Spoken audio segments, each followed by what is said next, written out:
done, to be done. A policeman's lot is not a happy one. James Christopher Branigan lives in quiet retirement in the village of Summerhill County Meath. Once renowned as the toughest man in the Garda Síochána, he now contents himself with the gentle pastime of budgie breeding. But the frightening array of weapons which confronted him over those 16 long years is testimony to the dangers of his job as head of the riot squad. I always went in first. Tried to get the first one in. If they were looking for fight, well, I wasn't going to be on the receiving end all the time. Usually got the first one in. I often got a few belts. Never did me any harm, though.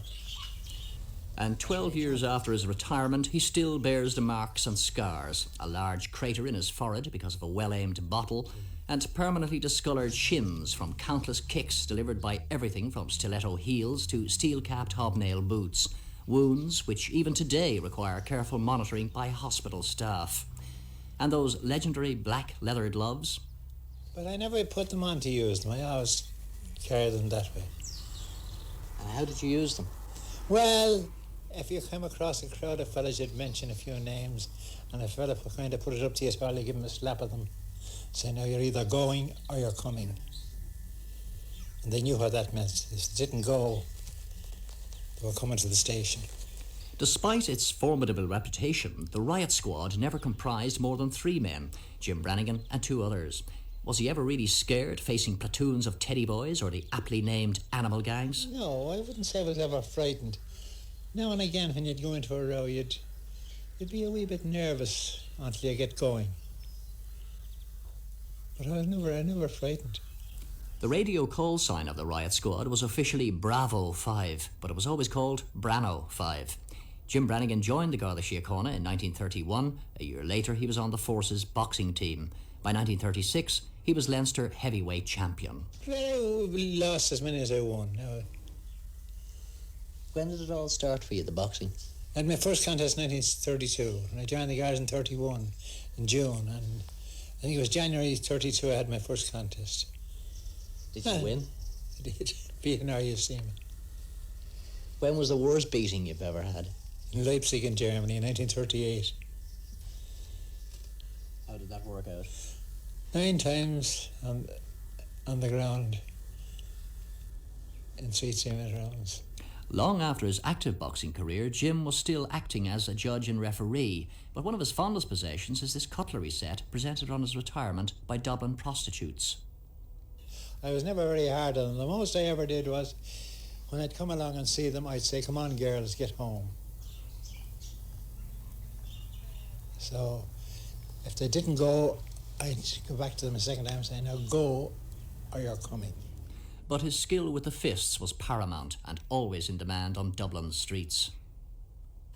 Then it's the time you go into Ash Street now, which was off of Engine Alley, and you see a row going on and you'd, come on, get home. This is when I went down there first.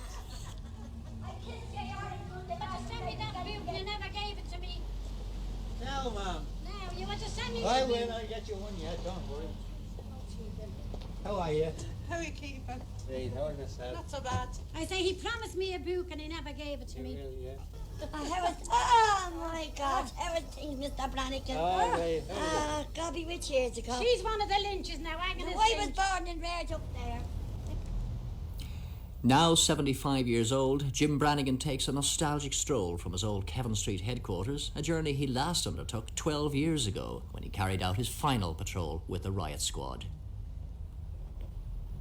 How are you, Mr. Branigan? How are you? I used to sell to your poor mother in James Street. I'm quite proud of the way things were done and the way I did my work. I meet a lot of fellas whom I put away at the present time, and like all Dublin men, they never hold it in for you.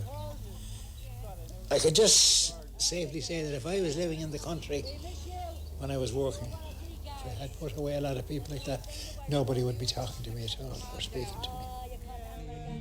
When me work is done and me course is run and I've walked on me last long beat, up to heaven's shore I'll quickly soar, and St. Peter up there I'll meet, and I hope he'll say in a kindly way, is it you, Timovic, I see your award you won for work well done. Flap your wings, Moriarty. Oh, I'm a well-known bobby of the stalwart squad. I belong to the DMG. And as I pass by, the ladies cry, are you there, Moriarty? Just take life as it comes. Don't ever worry about whether you're going to die or not, because your name is up there on a certain date, and the devil in hell won't even change that.